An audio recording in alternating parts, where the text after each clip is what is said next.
राजू शेट्टीजी, शिवाजी पाटील म्हणतायत शेतकरी सातबारा थेट द्यायला तयार आहेत, जमिनी शक्तीपीठला त्यांचं समर्थन आहे. आपली भूमिका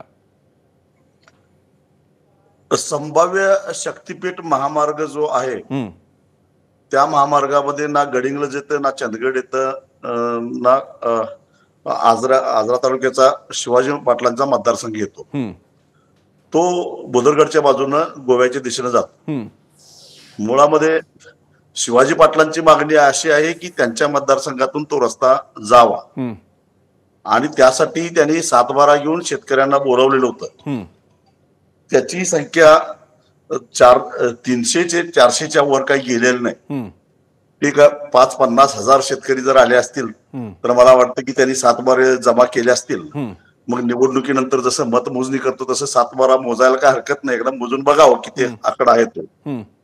तर मुद्दा हा आहे की कोल्हापूर जिल्ह्यामधून हा शक्तीपीठ महामार्ग जात असताना तो 3892 गट नंबर मधून जातो असं त्यांनी त्यांचं प्रोजेक्शन दिलेलं आहे.